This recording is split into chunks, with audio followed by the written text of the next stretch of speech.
over 100 years. So there's quite a lot of history and connection that we use and play on as part of our farm experience. We don't have staff. It's Graeme and I that do really everything. His parents are now in their 80s, so albeit that they were meant to retire 20 years ago when we moved into the farmhouse, they didn't. And they still try to be involved, but they are at the point where they really are stepping back now, which is good and bad, because we still need them a lot of the time. So I do forget to breathe sometimes, so I'll try.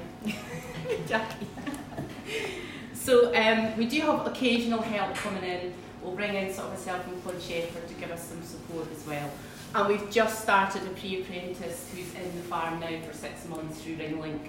So that's our first step back into employing somebody, but obviously that has its other issues because she's very young, very unable to do a lot of things, but it is a good help for certainly feeding animals and things. This is Graeme and me, and this is my son, who probably, hopefully everyone has now seen, because that was on the photo on Facebook for today's event. He's not really that involved in the farm yet. He's in 6th year, he is a twin. His twin sister has no interest in farming at all, and he is kind of still a bit, I don't know what I want to do in life, so he delves in and out. But he's really good with people, so he sometimes helps me on the farm tours as well. In this picture he's with our alpacas and also some of the pet lambs that we have on the farm. The bonus that we have in our farm is that over the years we have a lot of friendly animals. It was always the way that we farmed. We've always had named animals going around, and that was also what my mother-in-law did as well, so it was an easy thing to continue. And to be honest, that's probably what has made it such an easy step into doing our farm tours. So back in 2006 we actually started bed and breakfast on the farm.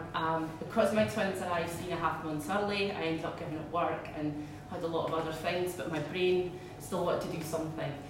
So we started the B&B business. We then introduced a holiday cottage in 2009. I did Rural Leader in 2009, and Jackie was just reminding me that I've been involved in agritourism and the project West since back in 2009 as well. In 2012, we realised that visitors coming to the farm wanted something more.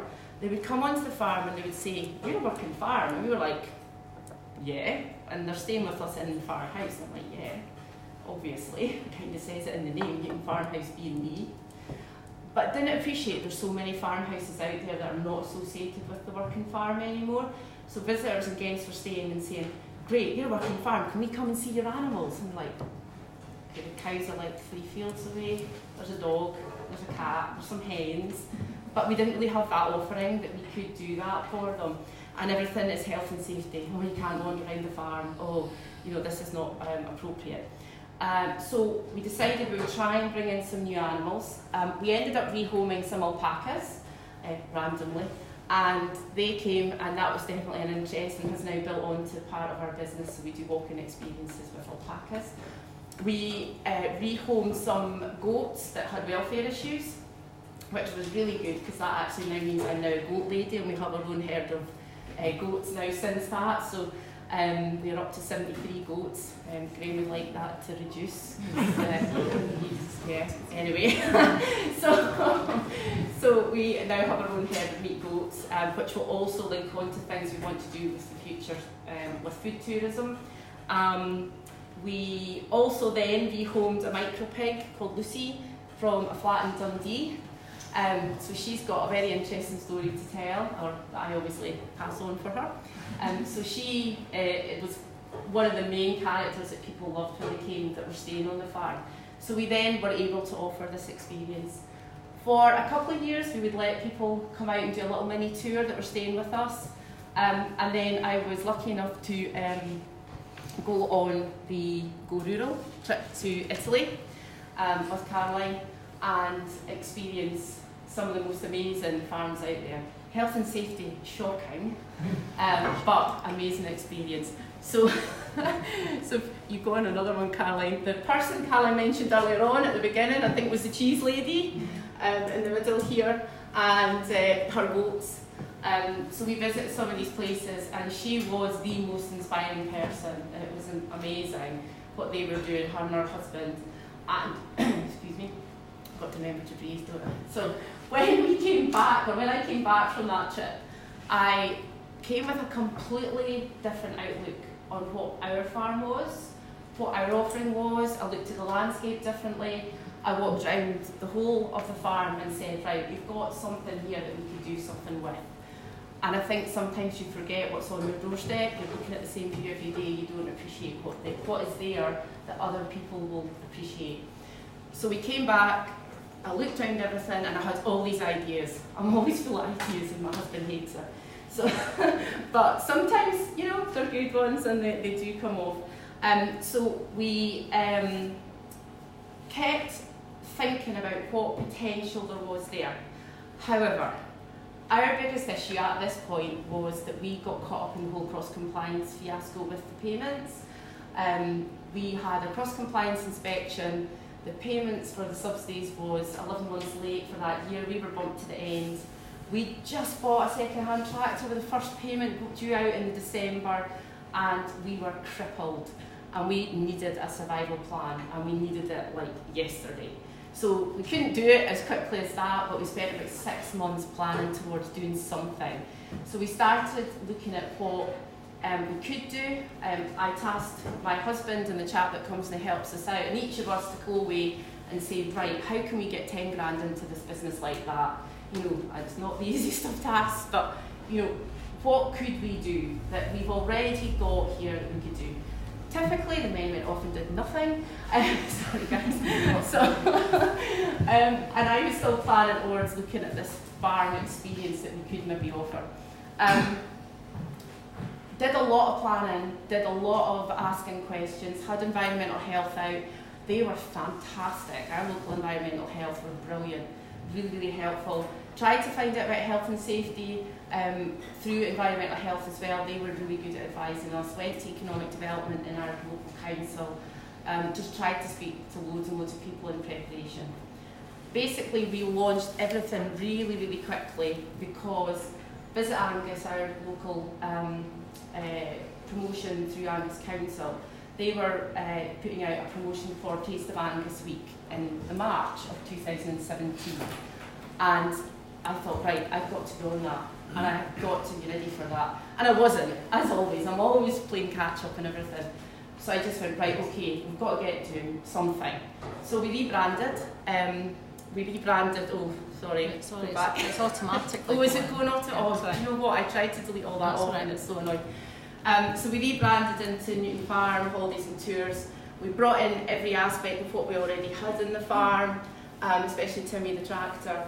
And we thought, right, okay, let's just see. It did take me about 3 years to get to the rebranding. I had been trying to do something for a long time, but it's when you're doing everything else on the farm, you just, it's one of those things that just doesn't quite get there.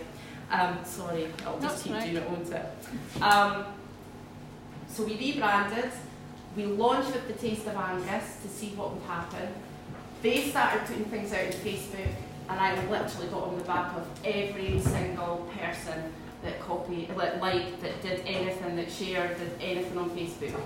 And I just replied to everyone, the competition that went out at the same time for a farm tour, and I just went and replied to everything, and Facebook just went crazy. That helped launch us. So we had to launch. We took our first tour on the 23rd of February 2017. By the end of March, we were really pretty busy. We offered a group tour for families, usually take about 25 max, but can push it a little bit. But again, like Lennox says, I do not want people coming with it not getting the experience that they're expecting. I want everyone to go away with the best experience they can possibly have on the day. That's me that does the tours. I take them round, they get the full, I know everything about every animal that they're meeting. And I say me taking the tours, but yeah, if we go on now. We started really, really basic. I had plastic sinks that we managed to source off eBay. These model sinks that you get cost about £800 to £1,000, I think, and we managed to source a second-hand one. I got a badge done at the techie department at the school that my son did for us. You know, we had no money. We had nothing to go and start with. And I just went out there with a story. And I started, and as you can tell, okay, when I'm not as hyped up now as I am. I do sometimes manage to string it together, but no, we went out, we told the story about the animals, about the family, about the history, why we were there, what we were doing, spoke about the food, what the connection was with them day-to-day living on the farm, just everything, and people just bought into it. They really like it. You've got to be authentic though, you've got to be real, and everybody's story can be a different one because it's about what you have, and everybody's going to be different. So what I offer will be different to everyone else. This is Lyra, one of our billy goats. So he was my assistant tour guide on this one. If you go on to the next one, my expectations were tourists. I got it so wrong. We have spoken about this already today. But I expected everyone that I would get would be tourists. Not to say I didn't. This is our 15 Saudi Arabians that rocked up one afternoon in a bus, which completely shocked me because I was like, how did you find out about me? But I think it was through a Visit Scotland. Oh, sorry, go back again. The Kids With Them is an out of school club. We do loads of schools and groups and things. They find out about us word of mouth, so they come out now as well. So they were there on the same day. This is Jock. You'll see Jock later as well. Jock was a castrated lamb, pet lamb. Should have been away off to market. It's not going anywhere now. He just used to escape and follow us round on the tours. Just loved being with us. So that's why he would randomly do that. I have to say he's now 65 kilos, and if he stands on your foot, you know about it. So that has made it a bit trickier. He's not escaping now, he doesn't fit under the gate anymore. But people love it. They love the story. They love that I stand at the field gate and go, Jock! And he comes dancing over the field to get cuddles. And people at hand feed them. And it's great. We've got other sheep as well that do that. One of my core aims, and we can move on again, is to be accessible for all. So I'm really passionate about how that everyone can come, any age, and be accessible. So this just is one sort of possible example that we don't always go in fields. It just depends where the animals are at the time. But this was just walking along from the farm along one of the roads to see the cows in the summer. Cows in the winter, awesome. Seasonality, my goodness, people love coming to us when it's springtime, early spring, to see all the cows when they're inside. Gives them something to do at that time of year when it's maybe not warm enough to go and do something else. But they're coming in, they're feeding all the cows inside. They can't believe that they run over, the calves come as well. Again, accessible, any age. This gentleman was in his 90s doing an alpaca walk. Sadly, we did lose him earlier on this year. It was a connection through a neighbour, but we didn't know who he was. He came, we're going round the field. My husband's like, you're really familiar. You really are familiar. And he kept on about grass. He kept on about our quality of our grass and talking about it. And we're like, are you in farming? And he was like, no, I used to do this, used to do that, blah, blah. And then eventually went, oh, well, I was a lecturer at Elmwood College. And my husband was like, oh my God, I know who you are. He's been his lecturer. Yeah, we just love sharing what we've got with people. And people totally buy into what we're doing. So although we are trying to keep it authentic, keep it rustic, they like that. So you don't have to go and spend lots of money. So this whole concept today about making money does mean you don't have to spend the money as well. Bear with me. You can move on to the next one, but I'll remember what I'm doing.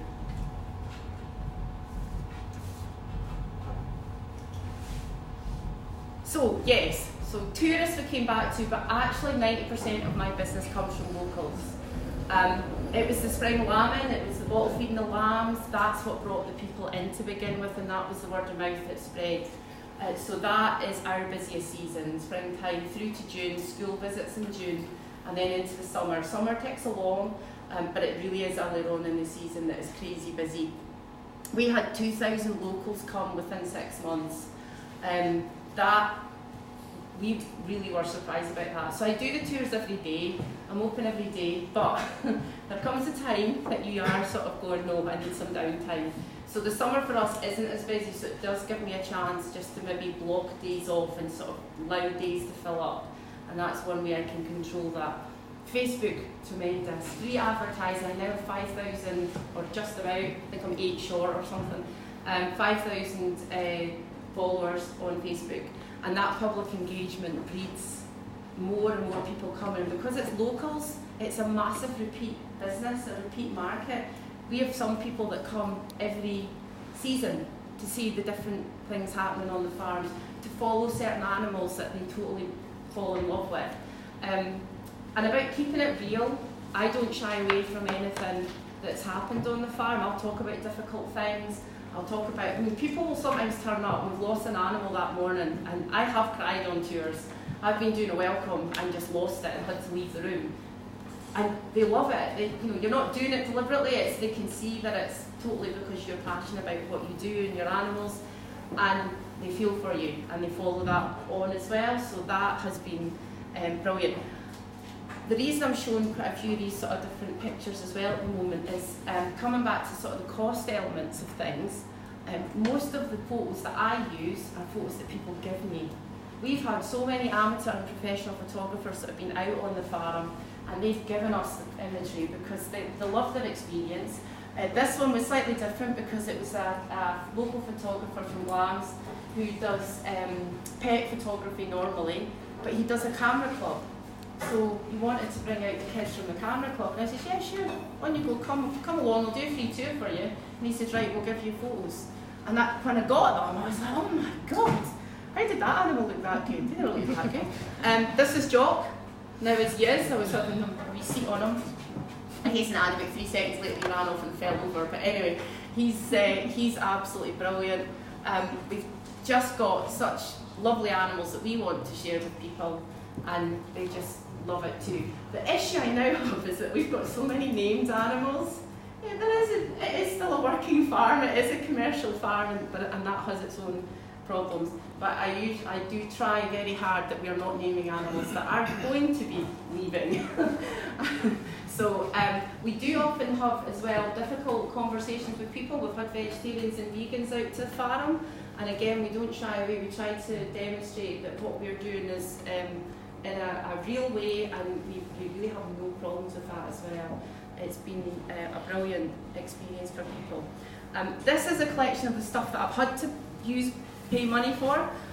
We started off with a plastic sink, as I said. It wasn't as fancy. Oh, sorry, Caroline. Sorry. It wasn't as fancy as this one.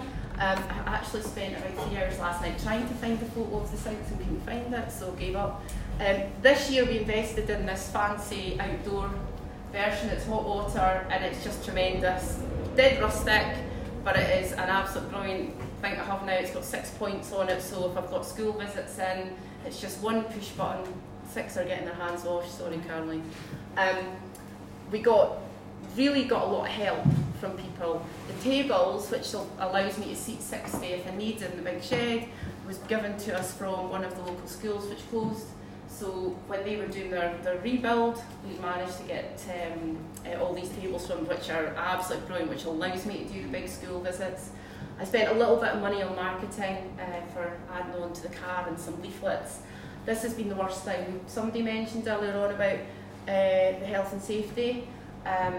We ended up with a trading standards visit and an animal health inspection off of a bit of ignorance on my side, because when we first started, we encouraged people to bring bread and bananas to feed as they were going round to the goats, and it was actually something we suggested to people, and this chap came out with his family, went round on the tour, and then contacted me a week later to say, by the way, I'm trading standards and I'm really sorry to have to contact you.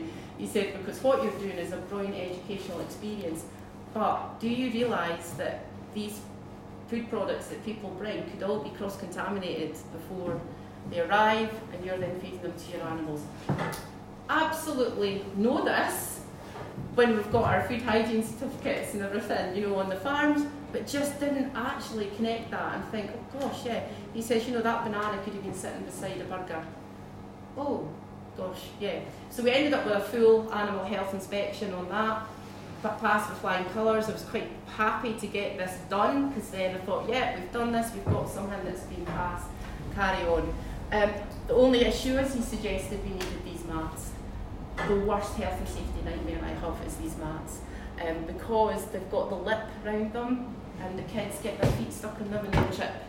So that's just, your carpet idea is probably a better one, but we were told we should get these, so we have that. But anyway, that's just a wee extra thing. We then led on to my wee branding bit. As you might see, I've got my shirt on. I don't ever seem to escape this shirt any longer. And on the next slide, it's just that I've moved away from the badge. Partly because I actually lost my badge because one of the goats ate it, but so we now have this that we've done as well. And again, we use all aspects of the farm. We use inside, we use outside, we just use what's there. And we just, if it's raining, the tour goes ahead, but we'll just adapt it to suit. I mean, obviously thunder and lightning might be a problem, but most people are fine, they just want to bring their waterproofs. Dodd, our bull, in the winter is our star. Everyone loves Dodd. They're always amazed by this long tongue that's so rough when they're hand feeding him, and he's just a big cuddly gentle giant. He doesn't care about anything in the summer when he's with his ladies, so we don't visit him in the summer, but he just loves people. And the kids, the little kids, are so engaged by him, even though he's this enormous, boy. So he's getting old now, which is our one worry on that front. There'll be bound to be stuff I've missed out, I would think. But the main thing is where we're at now. We've got loads of things that I need to do. We've been going for 2.5 years. We now need to do a bit more work on the website. I haven't had time to do anything, so we now need to refresh that. There's lots of things I can change with that. We do gift vouchers, we do birthday parties, we do bespoke tours. If I have somebody who contacts me that has some form of, particularly a walking disability, or in a wheelchair, we are accessible. We don't have a toilet. We started off with a toilet in our house at the back door. That worked for 2 years, but proved quite limiting on our own life in some ways. And it ended up with one visit where a child was allowed to run around in our shower in there, in their wellies, and the mum allowed her to do it twice during the tour, and that was like the sort of final, like, I've had enough of that. It took us another year when we're still further on, but we have a couple of portaloos now this summer and spring, and that's worked brilliantly. And then one of them is wheelchair accessible. We are working towards having our proper toilets. They're still going to be rustic, but we've got a disabled toilet unit purchase. We're just working towards groundworks at the moment because that's a big cost. They're not as nice toilets as what we've worked in Scotland. They've got lovely disabled toilets. So, but again, I want to keep things rustic. Final thing was really that we started off talking about the Thistle Awards. Absolutely blown away last year to win the national award for the Thistle Awards for Oh, sorry, that's your video going. Yeah. Oh, we'll get there in a second. Stop it. There should be music as well. Well, maybe not work. It's not a big deal. But Thistle Awards, we won the most despicable B&B Guest House Award National Award for Scotland at the Thistle Awards this year, which was mind-blowing. Didn't expect that. And at the awards before for the regional, having won the region, the B&B one, we won the best outdoor experience as well. Really didn't expect that at all. It was amazing, really good night. But it's an absolute brilliant marketing tool now for me to say we're award winning. Great thing to have. So hopefully you've got an idea of what we're doing. We're just out there, just trying to do what we can. I'm working a lot in tourism across the area anyway. I have done for a long time, and looking to continue that, but it's just the big juggle of how to fit everything in. But I've always got ideas, always got plans to develop. But coming on to the disability thing I mentioned, is I am really keen, if somebody comes with any walking disability issues, I will give them a private tour. I don't charge extra for things like that, but I'll say to them, look, I don't want you to come in a group tour in the morning, because kids are always pushy and shovey and want to get in the front, and you have to manage that normally. But for us, I want that person to have the best experience, so we'll usually invite them to do a private tour in the afternoon. And I feel like we are giving back as much to the community by educating them in what is going on in the foods and industry in Scotland and farming, and people do love it. They really hopefully grow from a visit. You can see them. My aim is everybody that comes on a tour, I want them to leave learning something new about the farm, the animals, something. So yeah, with the one bigger investment we've had this year, we now have a cabin container that's like a welcome cabin that we can go into. That's where the wash station is as well. We start off in there. I provide the tea, the coffee, the home bacon anyway. That's part of their package when they come. And then we can start there, we can do the health and safety there, then we return there to finish off, make sure everyone's enjoyed themselves. If they want picnics, we suggest they bring picnics, pack lunches with them as well. But yes, and let them do the video. I don't know if the video's got sound. Oh, if it doesn't, it's not a problem, it's just music. So if not, you can just see a bit of what we are and an area of things that are going on. You could sing. You probably not want me to. I'll need a few more beers. And now it's like not working. Let's hit moving now. It's moving. Hopefully I'll just start again. No pressure, just 60 pairs of eyes on you. Honestly, it's really nice video. I know, because it's like somebody mentioned drone footage, and I thought, yeah, this is drone. And again, the beauty with this one was, this didn't cost me anything. Wait a minute, it's not going yet. This was a chap in the area. He's an amateur photographer, he's just a student, and he's got an interest in agricultural photography. It's time to know about videos on presentations, because it was working. And it was working, wasn't it? And it just shows a bit of drone footage over the farm and about people walking about and getting involved. So. Email it out to us. Yeah, we'll share it on YouTube. Yeah? We'll share it with all the stuff to do with today. Sorry. No worries. And I'm sure you'll be delighted because he sort of used it as part of a project at uni and things. So he's done that for us. And it'll go on my website hopefully shortly. It's based early this year as well, so it's not the height of the season, it's when it's still cold and things. But What size is it? hopefully. Sorry, Louise. No, just if you've got any questions, you're welcome to ask. I have a question. I'm a boy. What size is your sign? And where do you put it? Out front? On the roadside? Okay, signage nightmare. Signage absolute nightmare. So we're eligible for a white and brown sign from Visit Scotland. Our nearest A road is the A90 dual carriageway. We're 2 miles from that. But the exit from the A90 nearest us is horrible. There's no slip road. We were quoted when it was for the bed and breakfast. We were quoted quite a number of years ago now, £7,500 for that brown sign. I have one room in my bed and breakfast now. I had 2 before. So I'm not spending that money on a brown sign on the A90 because for that business it would not have brought us in. There would be no return. One-off. So unless it obviously gets damaged and hit by somebody, you have to insure it for replacement as well, apparently, I think. So, and that's not cheap by any standards. I've heard of a lot worse in A roads. So we ended up for this, what we've had to do is put a sign in the official statement from Angus Council is that you can put a sign of a certain size, I think it's about that, it's approximately your size, in your curtilage. But what curtilage is deemed as is a slightly grey area. So we've put it on the first field that we have. So when you come off the A90, the first field you come to, which is about 1.5 miles away from the farm, we've got a sign there saying, yeah, you're straight on. But it doesn't help people know we're there. It's just really for our directions. And that one that you saw was at the end of the farm road. And it's only about that size. It's not huge.